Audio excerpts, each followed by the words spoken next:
What's up, everyone? It is Denise Salcedo. Welcome back to Instinct Culture. Today, I am very excited to introduce my guest. She is somebody that I've been wanting to interview for quite some time, and it's finally happening. She is the host of Green with Envy and Majorland Podcast.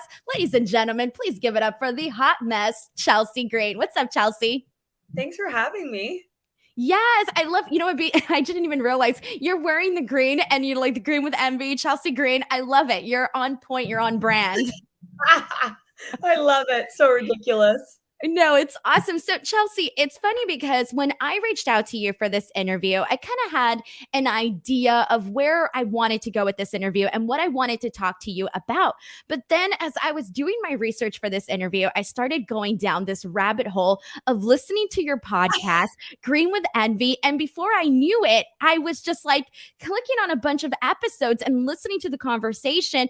And it was distracting me from trying to come up with questions. So, congratulations, because I got so into your podcast that it became like distracting for me to do the work. I loved it Well, though. thank you. Thank you Yes. for listening. I guess I'm doing my job then.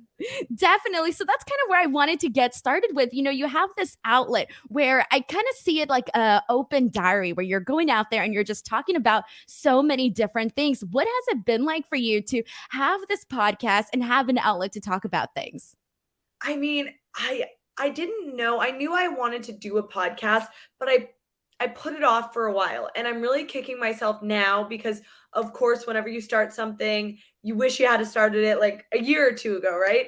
And Matt had told me I should start one and I really wanted to. I've always loved talking. Like everybody knows that I'm a professional bullshitter in the sense that like I can totally talk to a wall. Um and so when I finally got started, I didn't know where I was going with it.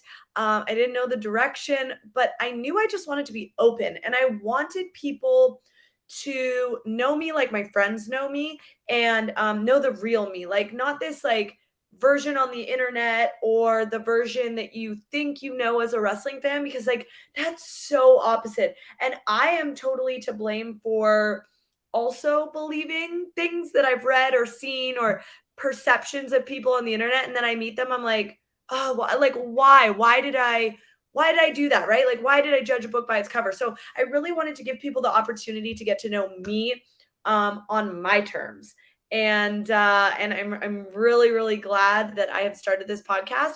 It has been kind of a weird up and down journey of listeners and viewers, whatever. I'm sure you totally get that. But either way, every week is a little like 40-minute therapy session for myself. Just me and only me.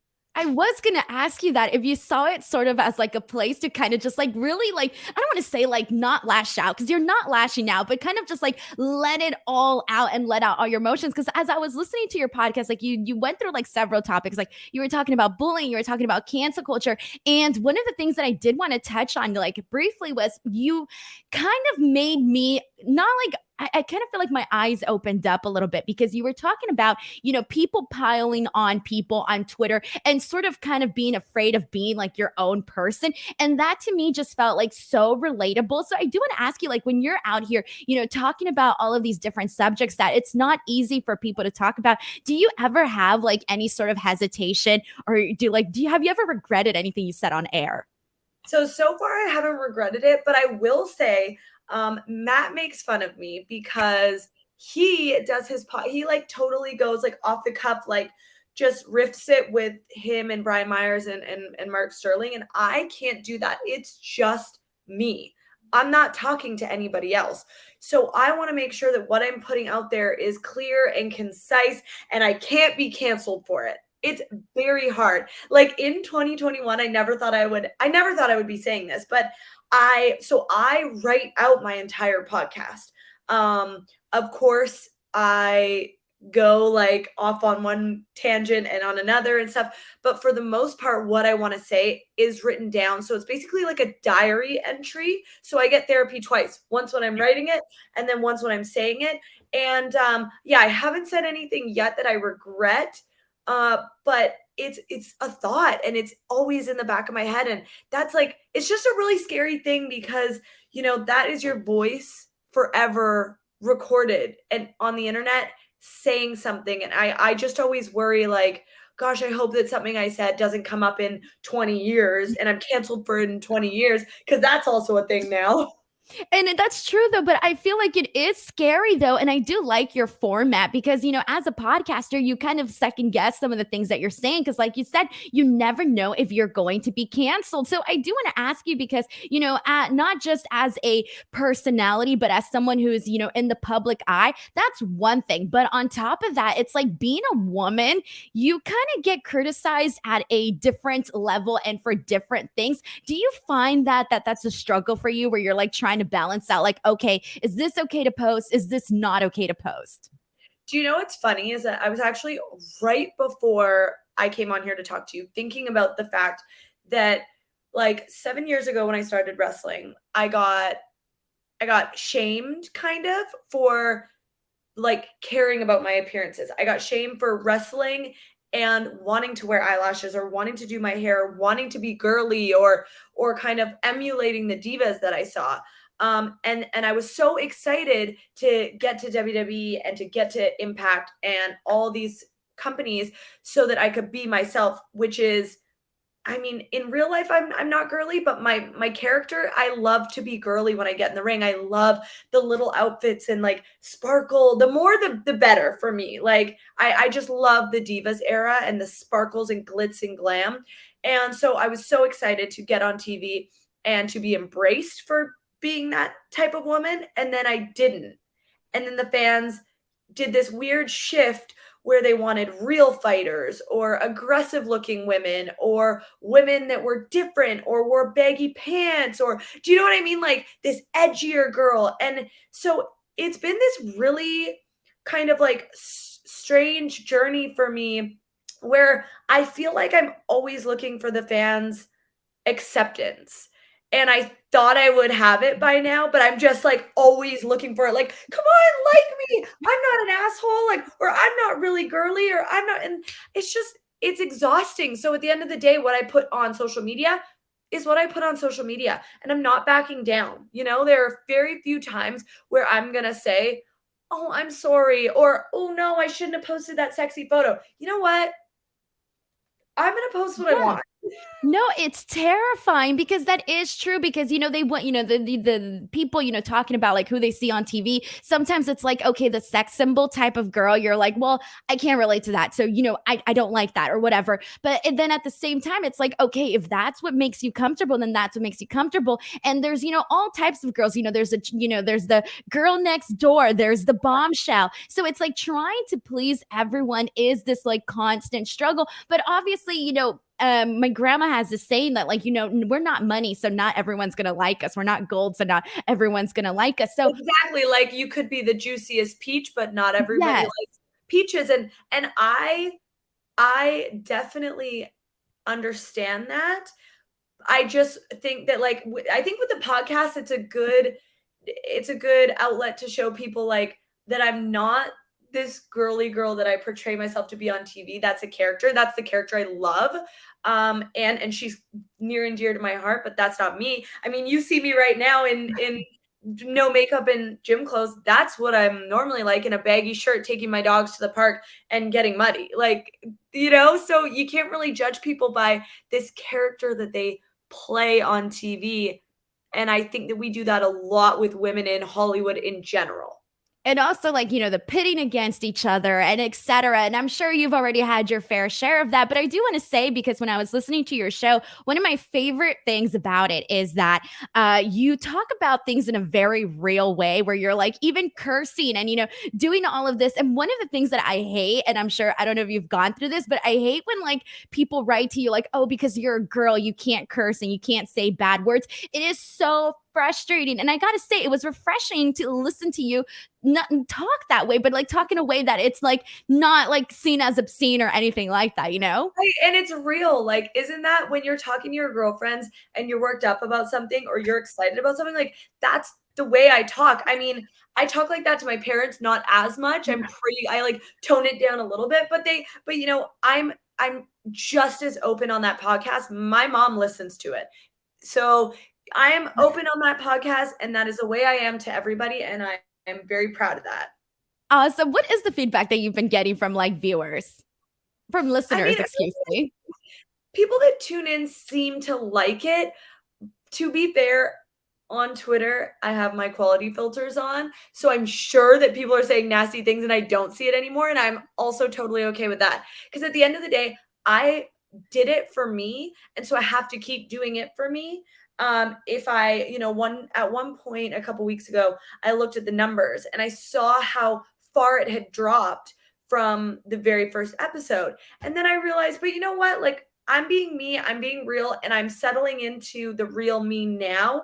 The first couple episodes were just like trial and error, and I was the podcast version of myself, and I was giving like tea and dirt and stuff, and I can't provide that weekly. I can only provide my real life weekly. So I feel good about everything now. No, I love it. And I feel like you got to stay true to yourself. So, what your life is, like, I've been loving it. Like, it's been pretty fascinating. So, now I'm going to go ahead and switch gears because, you've been keeping very busy. As somebody who keeps up with wrestling news, I'm always, on the websites, reading the headlines, reading the stories. And one of the things that I've been seeing nonstop is Chelsea Green in Impact Wrestling, Chelsea Green in Ring of Honor, Chelsea Green in NWA. I mean, it is just like so many different places. So, you kind of have this newfound freedom. What has it been like for you to go out there and work with all of these different promotions? I mean, it's been a dream come true. When I got fired, that was my to-do list was NWA, Ring of Honor, and Impact. I really wanted to work with Matt at Impact.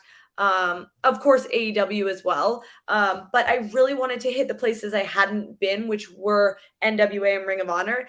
And I was shocked when they all worked with me. I like felt so I mean special because I really don't think that there's many people out there that can say they've done that. If anybody, they can say that they are working for all these major promotions at one time.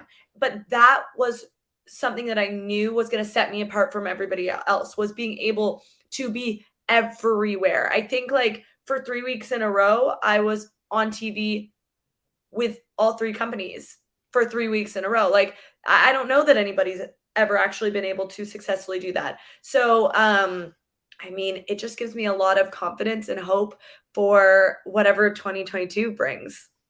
No, that's really cool. What would you say are like some of like the pros and cons though? Because I do think that there is a little bit of pros and cons of, having that freedom to go everywhere. But at the same time, it's like, do you think that there is any cons to that as well? I mean, I'm flying everywhere. I'm so tired. I'm not at home with my 5 animals. I'm not spending that much time with Matt. And then when we are home together, I'm so tired. I don't want to go out on a date night. So that's like, but of course, with every job, when you dive in that deep, you take away from something else, right? Like you can't have everything. So my time at home is limited. My time with my loved ones is limited, but I know it's for a short amount of time, especially being a woman in this industry. I cannot do this for the rest of my life. I am going to have a family at some point. So, and Matt knows that. So I'm just trying to go like all the way in for as long as I can until I figure out my next step. That sounds really like clear and concise. And I love that because you kind of have to do it all at once while you can. And I know that some people, listening to this are like, well, you can have career and family and you can, but it is, being a woman, obviously you have different priorities or things that you also Right. have to take care of. Exactly. And I know everyone can do both because they're, Mickey James is one of my friends and does it all. But that's not for me. And I'm also just trying 110% to focus on building kind of like the foundation for what is next, whatever that is. But whatever is next may not be wrestling. And so I need to be ready for that. So I need to go all like balls to the walls right now. That is incredible. So now, I do want to talk a little bit about your release from WWE. And this is from an outsider's perspective. So, like, from an outsider's perspective, your time in WWE did look like a roller coaster of a ride. Now, I'm sure you can confirm or deny that on your own. But in terms of, like, do you think that you would have seen how everything played out now with WWE? Do you think you would have done things differently? I don't know that I could have done things differently, but I wish things went differently. I mean, I did what I could. I worked really hard. I made a lot of friends. I showed up to work when I didn't need to. I pitched a million and one ideas. I did everything in the handbook, everything in the Wrestler 101 handbook for what to do to get on TV or to succeed. I did.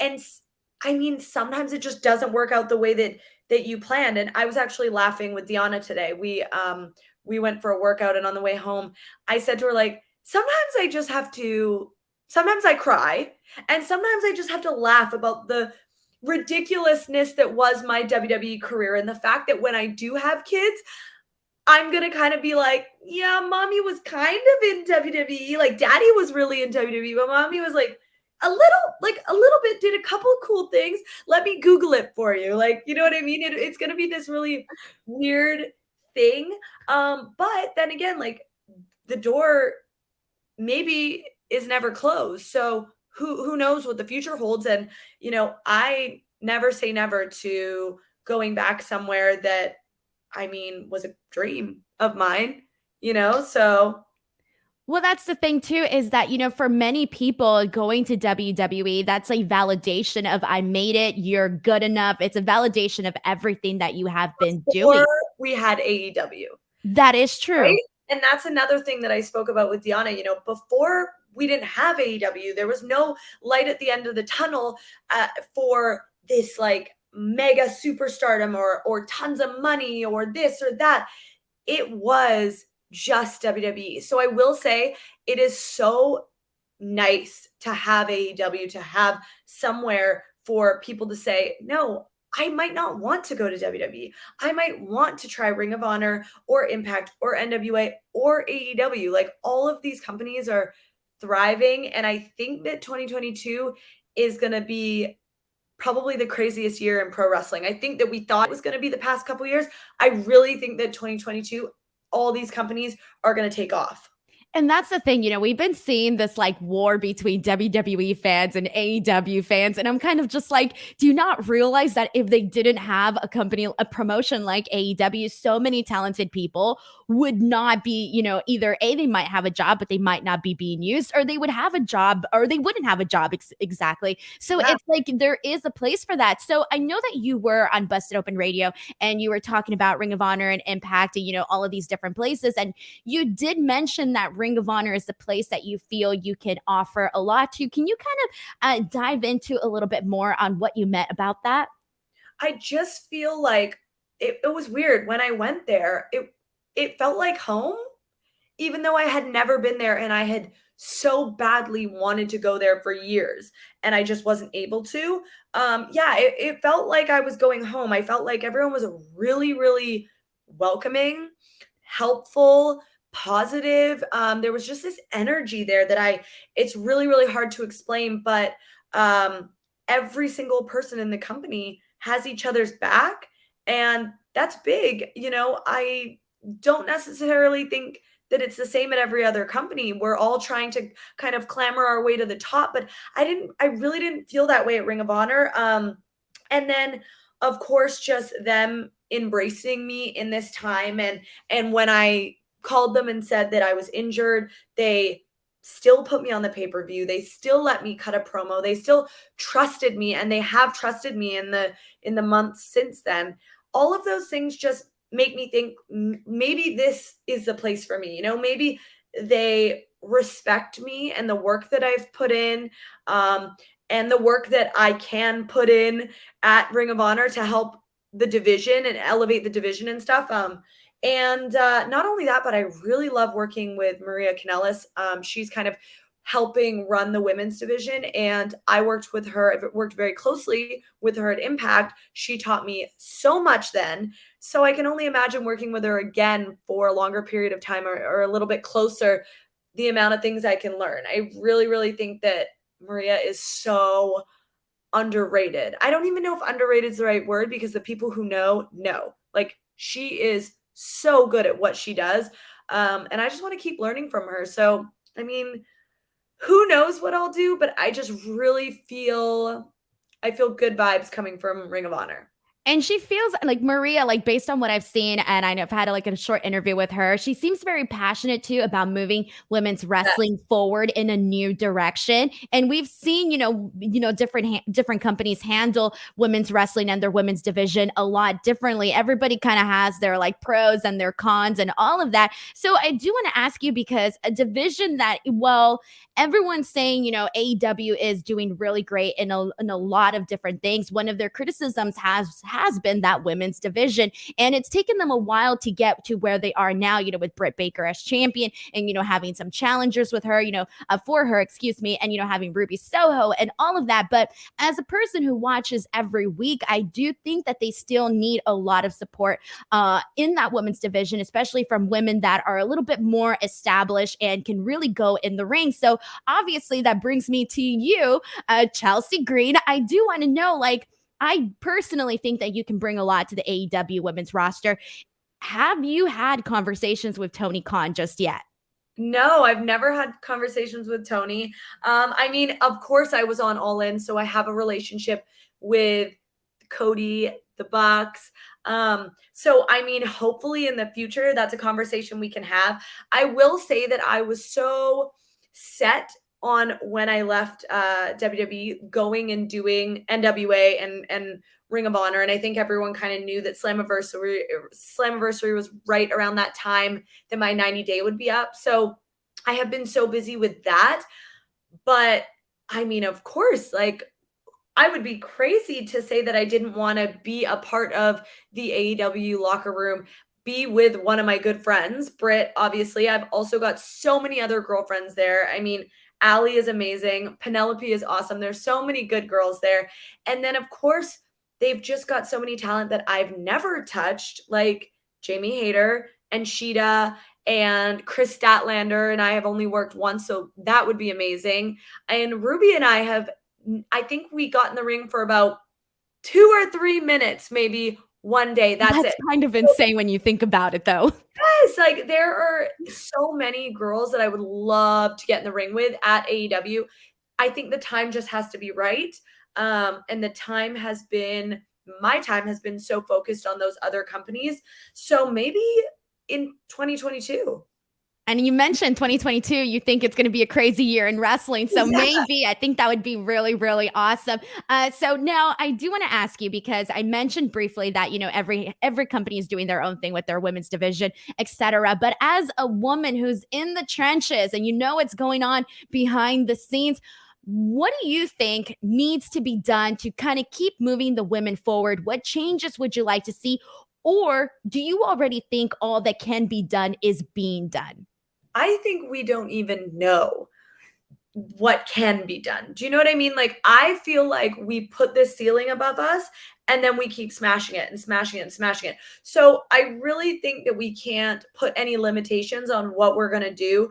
I mean, it's also hard to just, like, think of something, because now we've main evented WrestleMania. Now Britt Baker has main evented, Dynamite and Rampages, and now we've done all these all women's pay-per-views. So all the things that might have been on my list have now totally been X'd off. And not only that, but like, I should crumple that paper up and burn it, because we're so far down the line.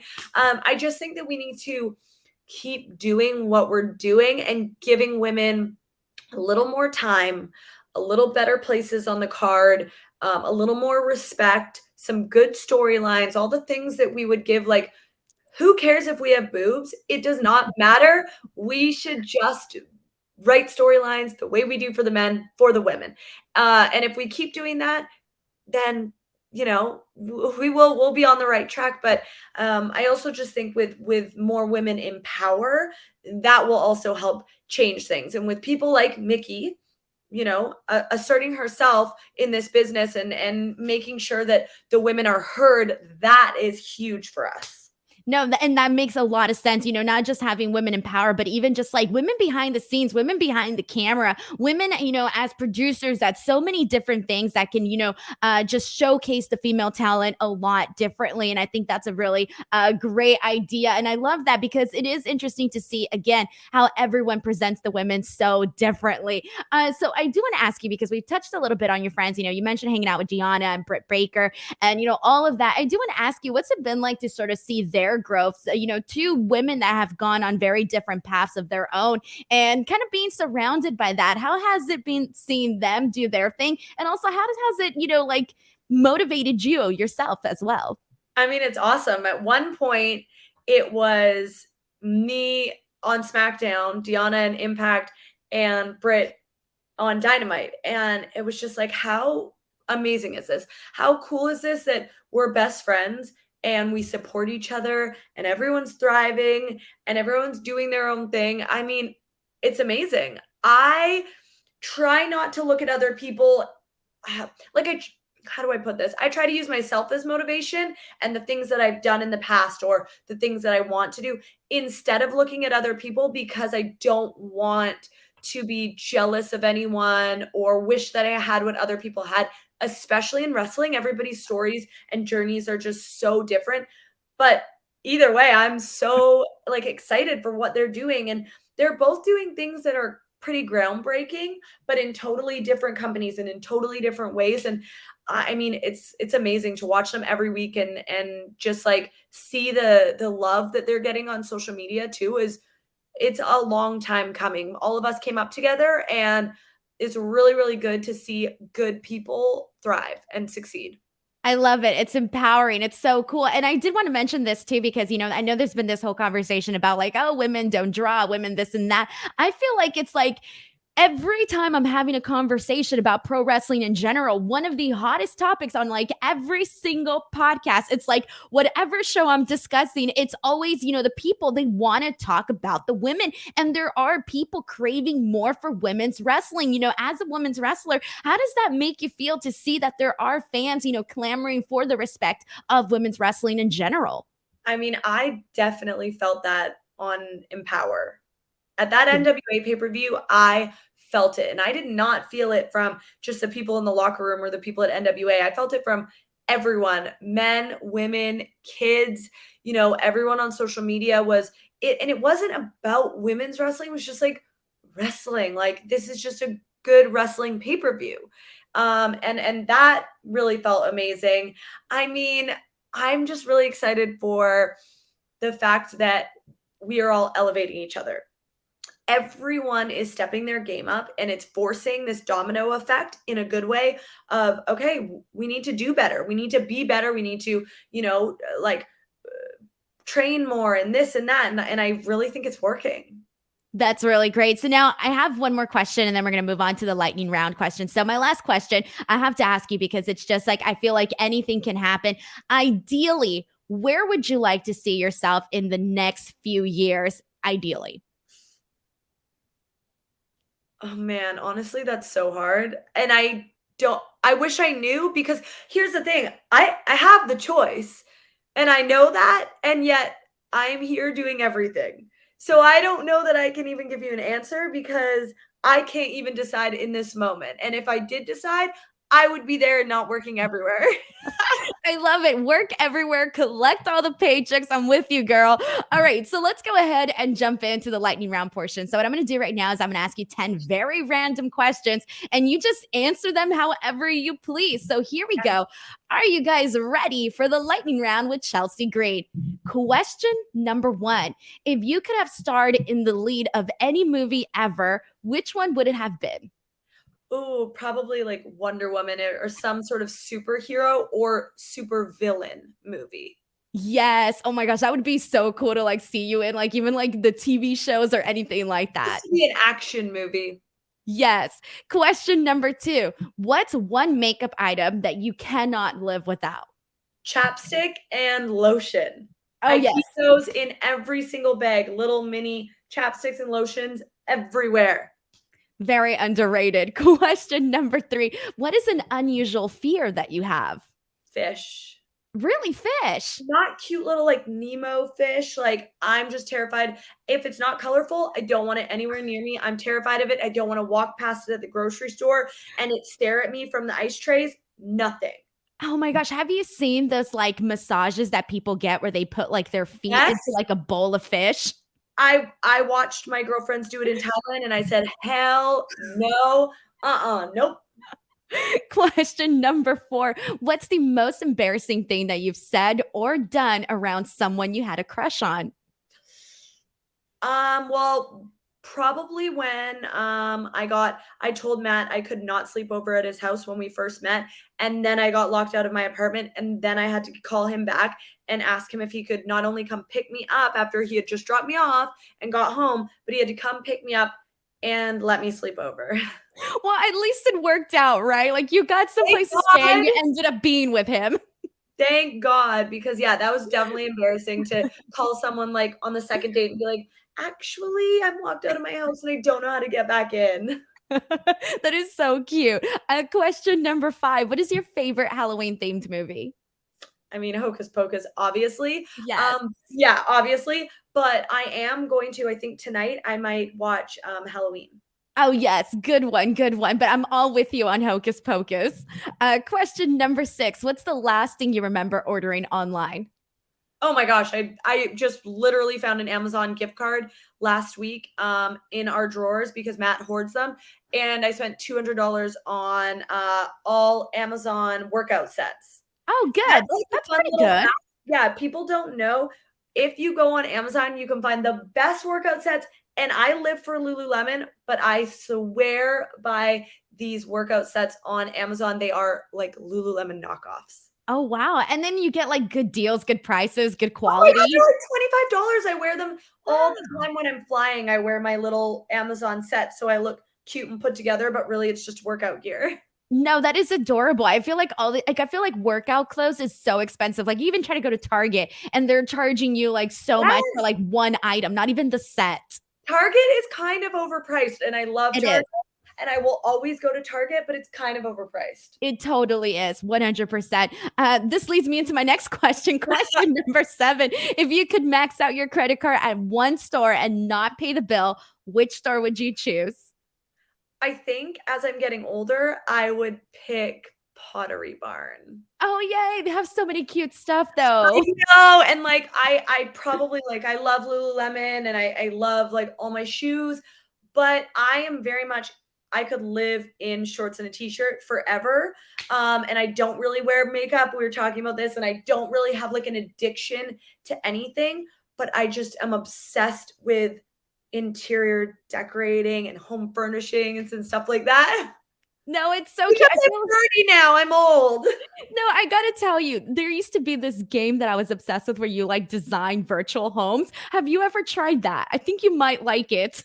It's like Um, it's like this random app that I found online and it was so relaxing. Like it was so enjoyable. I would absolutely love that. So you can feel free to let me know what that is. Definitely will. And it's so much I think when people don't realize how much fun it is to like design your own like living space. Yes. Question number 8. Have you ever been starstruck? I always think I'm gonna be starstruck, and then I meet the person and I realize that they're totally just normal people. And the minute that someone's actually in front of you in the flesh, I think it, like, humanizes them, you know? It does. So, yeah, so no, not really, which is crazy. I mean, I definitely got nervous all the time over Triple H, but that's more because he's my boss. I feel like bosses always give you they're kind of intimidating, even if they don't try to be. They just have that aura. Yeah, they're just your boss and they can fire you at any moment, so it's a little bit scary. But even Triple H, it wasn't too bad. He's also a human, and we all put our pants on the same way when we wake up in the morning. That is very true. Question number 9. What is your favorite dessert? I don't discriminate. I literally love all desserts. I love key lime pie. I love a brownie sundae. I love a Mickey ice cream bar. I don't even care as long as it's sweet. Lately, I have been eating like 8 Oreos a night. Oh my gosh. Okay, well, you can't tell at all. If I ate Oreos, I'd be like feeling it the next day. It's so bad. It's yeah, I've got on an Oreo kick thanks to Brian Myers. He brought it up during COVID, and I got myself a pack of Oreos. I hadn't had Oreos in like 10 years. I haven't been able to stop. Do you do like the double stuffed Oreos? Yes, and then one time I tried mega stuffed. Oh, okay. It It's was like a little almost much. like 3 in 1, right? Yeah, it was a little much. I think I'm more of a double stuffed kind of girl, so the mega stuff thing kind of made me feel a little bit sick. But I still ate all 3 of them, so Well, they're good. They're worth it. Last question, question number 10. Name something that's on your bucket list right now. to travel to Africa. Ooh, yes. Would you like to do like this like jungle safaris and stuff like that? Like get up close with the animals? I wanna do a little bit of everything. I wanna go to the coast. I wanna do safari and, like, desert land. I would love, to hike Mount Kilimanjaro. There's so many things there that I would just love to do, but because Matt is not as much of an explorer, we'll probably be doing, like, resort life in Africa. Yeah, that is so cool. Awesome. Well, I do hope you get to eventually do your trip to Africa because it sounds really fun and adventurous. Chelsea, I want to thank you so much for doing this interview with me. It was really great to have you on. Before we go, please feel free to plug in anything you'd like to plug in. I mean, I guess if you haven't listened to Green with Envy, you can listen every single Monday on all digital streaming platforms, basically all. And you can also follow me on all social media platforms at Green WNV Pod. Awesome. I'm going to go ahead and share the links to everything in the description box of this video. Guys, please do not forget to give this video a like, subscribe to the channel. Other than that, I'm Denise Salcedo. This is Chelsea Green, and we'll see you guys next time. Bye, everybody.